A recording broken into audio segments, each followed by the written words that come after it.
बाप हो बाप, एक सवेरे से दादा हम जाके गरु भैंस कनी गोबर पानी पोथनी आए और तब आके एजा खाए बनावतनी आए के कहेला हो कि छोट गोतिनी या पतो है आगुला पर सुख मिलता एगो आदमी के तनिको चैन नहीं मिलत आए ना पढ़ावे जाए के बा ना लिखाए जाए के बा ना घर में कोनो एथी होता तब फैशन में दिन रात झाड़ के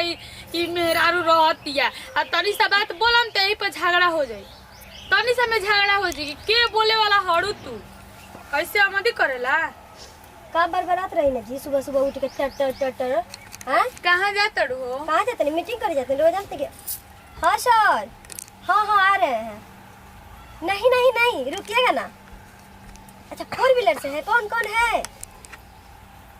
ठीक है हमको भी उसी में एडजस्ट कर लीजिएगा नहीं मेरा गाड़ी मेरे छोटे देवर जी लेकर चले गए हैं हाँ नहीं अपने घर पे गाड़ी घोड़ा सब कुछ है ठीक है आ रहे हैं इज्जत बनाते रहो सबके इज्जत ठीक नो अच्छा ढेर इज्जत बनाते रहो काहे के बात कने क्या हम फालतू में 4 व्हीलर के आप माने उ लोग से कहत रहो कि 4 व्हीलर बाटे त ढेर इज्जत बनगुल ना काहे नहीं के ना उ लोग आज घरवा आइबे ना करी त का करबो बाप रे बाप हम सबका घरे जाई ना मीटिंग में ठीक नो कोई कहेला कि अच्छा ये बताओ कि कौन चीज के मीटिंग आज तक हम बढ़ गेट बानी हमरा के पते ना चलल हम पढ़ल लिखल हम 10वां पास हनी करियवा छल भेटबा ला माने 10वां पास में करियवा छल रहा है कोनो वैल्यू नहीं के हां तू ये भी कॉल लो तो मैंने ढेर माने भालू जनावत रहो ना काहे एकर में भारी का जनावे के बाटे अब रउवा सोच के माटी के सहारा लेखा कन्या हो महला उतरल बाईसन दीदी जी के पतो उतरल बाड़ी कोई के ठीक ले बनी दीदी जी हां एगो काम ना गोतिनी के एहसास के करे देवली लोग तू तो मार नौकर लेखा है आदमी के खटाई हम छोड़ देव के रुआ तरवे तेल लगाई ठीक नु हम ओइसन कुल गोतिनी ना हई हम आज के गोतिनी हई ठीक नु हां त माई बाबू के बे कहल होखबे करबू त अच्छा का बनई नहीं जी आलू उबाल के सब्जी बना देते नहीं जाने तनी उहे राज बटे आ उहे कुल खाई के हमरा कौन चीज बनाई जो बतले बात कहला बाबू गोले की बिल्डिंग में बियाह करे के काहे होइसा ना घर गलू फुटर दीदी जी करम फुटर है कैसे कुल घर दुआर में हम तनु से तलाश नहीं है कि करम फुटल बा तो ही करम के संग चली तब तो तेवर नेवर नहीं खे होता खाती अब ई मतलब करम के पाछे हम अपन फैशन अपन आयासी ही छोड़ दही हैं पता चलल कि आज तेने उड़क मिलता कालूहो ना मिली करम से चुपचाप रह ठीक नु हम मर जितने कमाता उतना देता कहत तू सारी उड़ी पहिर के अपन सबक बुताव ठीक नु घर द्वार के ठीका ठाके नहीं खिले ले हमरे खाए के पिए के ना हो ठीका ली हो ना ऊ आ तू अब तक काम हो गइल दुख बिसर गइल पढ़ा लिखा देला आदमी कहीं निकले के बेरी ना कर ना कइला ठीक नु दीदी चुपचाप रही अब हम बहुत इज्जत करत नहीं रवा सबके का हो तू बड़का इज्जत करत दड़ू अब कहे के बा बुढ़ावा ढोल सब तो गल रनिया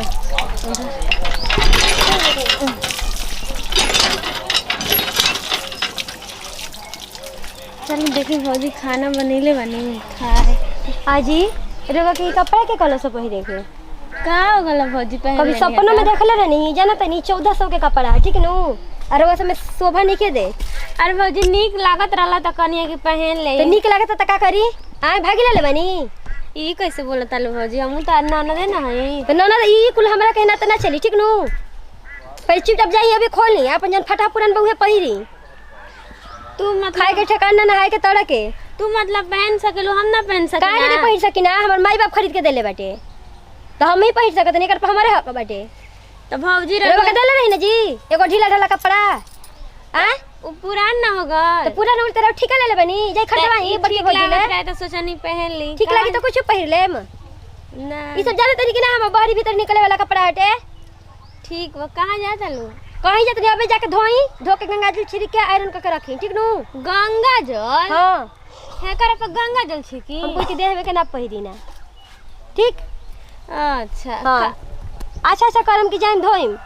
कि निकलवा ली अपने हाथ वाले निकलेगी आई कितना कहा भौजी परस चुपचाप रही ई सब रहुआ बस के बात नहीं के बहुत दूर के बात है ना 1750 के सपनों में ना सोचले हमरा के चुपचाप जाई दी जाए पहले जल्दी कपड़ा खोली जाए जल्दी जाई आई तो देह पर लौके के ना चाहिए ना तो लिए काल के हम जानतो नहीं कि कितना जिद्दी है फाड़ दे पहुंचू ले कपड़ावा ना पहिरब ना पहिरे दे मोय पतई हो जाता ते गोठो सब रख दे तनी बढ़िया से स्थिर ना तो बुनी पानी के दिन आई हूं तो मोय साला सड़ जाई गड़ौ लगा के रख देम त नीक हो जाई लकड़िए कहो तनी कि चीर दी जा जी कि तनी झोंके के हो जाई तो सुनाते नहीं के सुखरुक बात आदमी पतायो तो ये झोंक सकता बरसातिया में तो ये सब खेतिए न हो जाई। कहाँ एने को सतड़ू हो जात रानी देखत रानी का देखो तड़ू गोढ़ौला में कच्ची रखल बाटे एगो ना गेना रखले रही ना तो सोचनी इधर फेंकले रही एक दिन तो देखत रहने हवे कि ना बड़ी तू गेना खेला तड़ू गेना खेले क्यों ना मत बबू बाबू मत रहला ना चाची के लइका बा आया गेथिया कइलू खाना वाना खइलू कहाँ अभी खैनी जानतल भौजी तनी से चल गनी आई उनकर कपड़ा पहन के ना भौजी तो एता ना हमरा के बोला नहीं है ना जना अरे कि वो बचिया। कपड़ा खातिर हमर जान लेली हां काहे उनकर कपड़ा ओकर पेन्हा तड़ू देखा तड़ू कि ओकरा तितकी लेले रहता देही में लागत नहीं कि ओकरा घर के हमनी के हनी जाऊ आग बबूला लेके उठल बिया कि कब हमनी के फूक देओ कि जर जाइन जा कहते नहीं 1400 का बाटे 1400 का बाटे पहन सके नहीं अलियल बनी तो हमनी के ना पहन सके नहीं जा भौजी नहीं खूब पेन सकत ओकर बोलिए सुना तड़ू ओकर के जने कौन मीटिंग आइटिंग रहेला कौन ओकर यार दामाद बावन सब की जाता हो सामान नहीं हमरा के छुए देनी हां मार चश्मा अरे मैं ई फुआ जी के दिन बाटे हो मैं फुआ जी के दिन बात और बड़का भैया के दिन बा कि सर पे चढ़ा के भाई के बेटी कलन जा बियाह करलन जा कि ज्यादा लव मैरिज क के आवत त का हटे बढ़िया से घर से रही सब लड़की के जैसा ना होखेली सन हैं लेकिन ई लड़की के तनिको संस्कार बाटे नहीं हैं कि बड़ जट के कैसे बोलल जाला कैसे का कइल जाला फट मनी जने मन में आते जने बोल देती है आ तातला भात लेखा जात देती है छिपा में हमनी के काहे के पहने तो ओकर फराक मत पहन नीक लागत रहना भौजी तो सोचनी कि लागत पहले रहे ज्यादा ना पहना मना कर देनी है ना तो कथिन के निकाल दे जल्दी मंगाना ते एकरा के फाड़ दे फाड़ दे हम हां त फाड़ दे ओकरा भी लोट बाटे तो लोग फाड़ी हो लोग फाड़ी है भगवान जिंदगी में सब कुछ दिया लेकिन घमंड ओकरा लेखा मत दिया ओकर जन घमंड तरहती पे बानू बहुते उ डगमगाती है जान जा ऐसन भगवान एक बार नजर फेरियनु के मैं घमंड छूट जाई बताओ है लोला बोला लड़की पहन लेली त का हो गई कहा तनी फाटल फूटल पहना तलु मास्टरनी लेखा एगो बैग टांग लेती है कहां चल जाती है मीटिंग में ना डॉक्टर नहीं है ना मास्टर नहीं है त के जानता जानी कोनो से मिले का हो अब तो मत कह ओइसन कुल खानदान के ना होनी जामनी के हां भले काम ना करे उ अलग बात बा ओकर शिकायत ना करी हां हमनी के देवरा में तार भैया कम बड़न की दूसरा जगह जाई ई सब बात ना बोल अरे काम के घर के मैटर बा काम नइखे करत दुगो काम नइखे करत तू अलग बात बा अब ओकरा के गलत साबित करबू कबहू ना बिल्कुल ना चल तो का करे जानी उ रोज रोज आ जा कहीं कोनो काम सीखे जात होई कुछ करे जात होई छोड़ा से का मतलब बा काम से एगो काम होत नहीं सुना तनी दूध उतार दिया माओ तनी गोइठा बटोर के ओने से सूख गइल बाटे ला के रख दी गोड़ौला गांज दी अल्लाह दादा जा तनी बरा गोबर पटोर के लीप दे हम तो मोटिए बैठ जाई धुरिया ना उड़ी आ सब चिकन चाकन हो जाई मार पतवा पतई फेर रुखिए न कहल जाला कि मैं फेर रुख रहेला तो घर में बाहरन लगले रहेला प्रणाम खुश रह बाबू खुश रह हां छोटी हां भौजी लाई कनेवा के भाई आइल बन कुर्सी लेके आवता आवतनी कहो बाबू सर समाचार ठीक बा हां कैसे आइल ह ओइनी यहां तनी एगो काम रहल ह हां बैठ आ दीदिया कहां गोल लागतनी दीदिया तो के जाने कावना मीटिंग सिटी में गोल बाड़ी है हमार बाबू पीढ़ा वाला आवत हो तनी बैठी हम मीटिंग हां पानी उन पिए के लावा कैसन मीटिंग कहीं काम हम पकड़ लेबिया का अब हम का जानी हम तो 10 फेलनी हमरा का बुझाता है बाबू रोज बाजार बना के जाले बैग लटका के चश्मा लटका के कि जातनी मीटिंग करे अब जौन कहले तो हम सुने नी खाए पानी सब हम ही करी ना का करे तो ई ना बतावेले कि कौन मीटिंग करे जाता नहीं हम ना बाबू ई हम नहीं की जानत और ना ताई तार बहन के कपड़ा मान ला ननद दिया पेनिए लेलस त का झगड़ा लड़ाई करे के बा आए जवन ना कहे के तवन तारा औकात नहीं खे तू पहनलुआ काहे के गंगा जल में धो द माने ये अब हम का कहि बाबूआ 23 में रहल बिया ना के बबी तहार बुचिया का इसमें हां तभी नु करे जे निमन नहीं खिलात काहे ऐसन घर में बियाह कर देला लगे बाबूआ ए दीदिया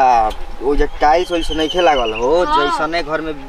में रहे वैसने घर में बियाह होइल बा लेकिन ओकर शुरुए से सपना रहे कि हमरो टाइल्स घर में रहती टाइल्स वाला घर में जइती हां ई बात हां शुरू से सपना रहे ओकर शुरुए से सोच ओकर बड़ बड़ है। हाँ। लेकिन का करबू वही जो उहे मिलल है यही जो इहे देखो मिल बाबू गइल। ई सब करम के बात है। सीतो जी के बियाह भइले राजघराना देख के, लेकिन करम में तो बनवासी नु लिख रहे। तो जैसन माहौल रहेला वैसन आदमी ढले के पड़े। एहिजा त तनी ठीको बा दीदी, अब ओहिजा त खाली एगो दुइये गो रूमवे है आ वो ऐसा ही कराकट फेकल है अब ज्यादा बाबू कमा धमा के बना ली ह लोग, जगह बा त घर कबो बन जाई जान जइहा।